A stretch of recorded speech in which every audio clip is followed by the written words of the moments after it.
Hello বন্ধুরা, তোমরা সবাই কেমন আছো? আজ আমি নারুটো সব এপিসোড একসাথে রিভিউ করতে চলেছি। যারা নারুটো অ্যানিমেটি এখনও দেখতে পারোনি তাহলে এটা তোমাদের জন্য। তো কাহিনী শুরু হয় একটি লিভ ভিলেজ থেকে, যেখানে নারুটো নামের একটি বাচ্চা থাকতো। ছেলেটির বাবা মা ছিল না, আরও স্কুলেও তেমন ভালো ছিল না, বলা যায় ফেলিয়ার ছিল।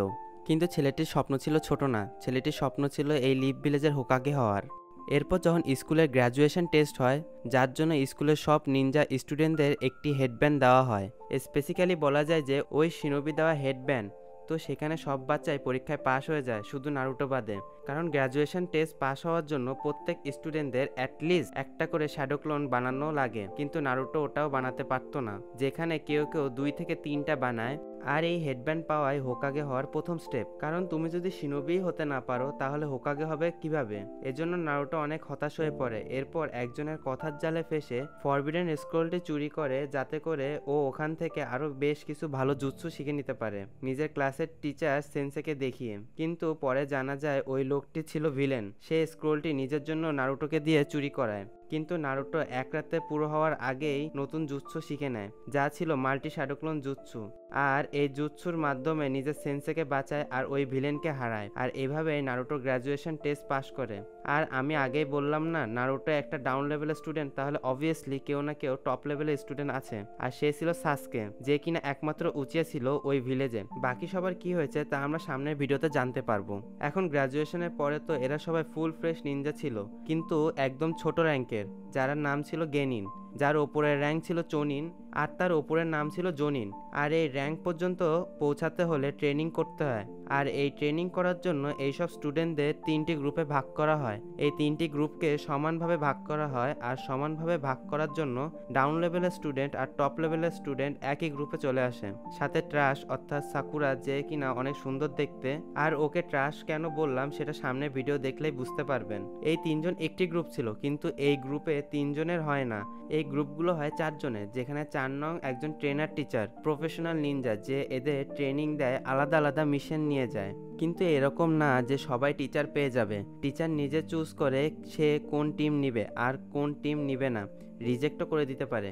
জি হ্যাঁ, এটা একটি পরীক্ষার মতো, যেখানে রেজাল্ট পুরোপুরি টিচারের উপর নির্ভর করে।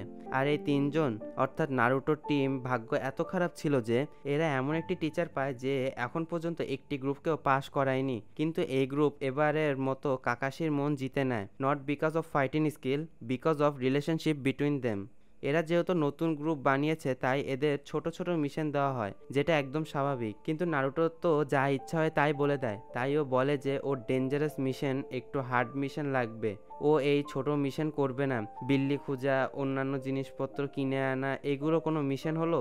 এরপর আমরা জানতে পারি সব মিশনগুলোকে কিভাবে 4টা ক্যাটাগরিতে ভাগ করা থাকে, A B C D। D থেকে মিশন শুরু হয়, যেটা সব থেকে সহজ মিশন, তারপরে সি, তারপরে বি, তারপরে এ, যাতে শুধু জনিনরাই যেতে পারে। কিন্তু জানি না হোকাগের কি ইচ্ছা হলো, ও নারুটোদের সি র্যাঙ্কের মিশন দিয়ে দেয়, যেখানে নারুটো টিমকে কারোর বডিগার্ড হয়ে যেতে হবে। আর যার সিকিউরিটি সার্ভিসের প্রোভাইড করা হয়েছিল সে ছিল একজন বিল্ডার।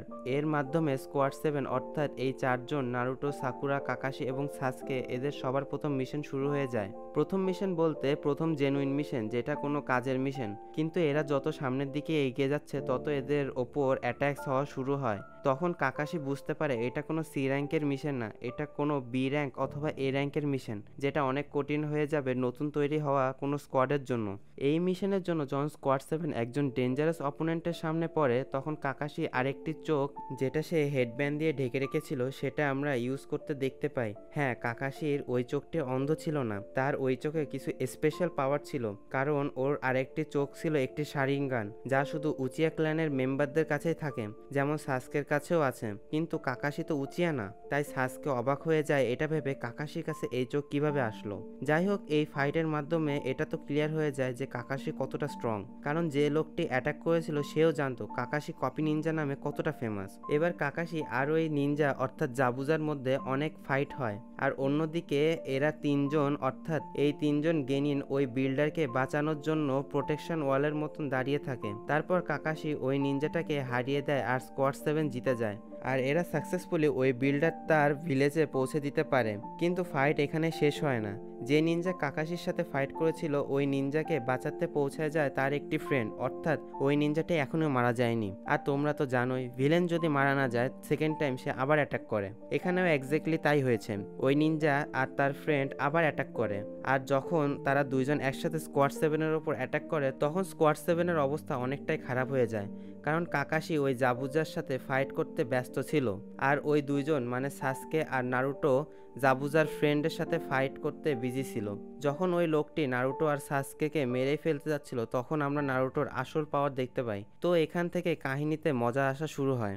এমনিতে আমরা অ্যানিমের প্রথম এপিসোডে রিভিল করা হয়েছিল নারুটোর ভিতরে একটি বিস্ট আছে, কিন্তু সেটা দেখানো হয় এই ফাইটের মাধ্যমে। এবারে ফেলে রেখে দিয়েছিল যাকে সাসকে আর নারুটো দুজনে মিলে সামলাতে পারছিল না, তাকে নারুটোর ওই বিস্ট সামলে নেয়। অন্যদিকে কাকাশি জাবুজাকে অর্থাৎ ওই নিনজাকে নিজের ডেডলি অ্যাটাক অর্থাৎ চিদোরির সাথে মেরে ফেলতে যাচ্ছিল, তখনই হাকু জাবুজার সামনে এসে তাকে বাঁচিয়ে নেয়। এখানে একটা কথা বলা উচিত, হাকু হলো জাবুজার সেই ফ্রেন্ড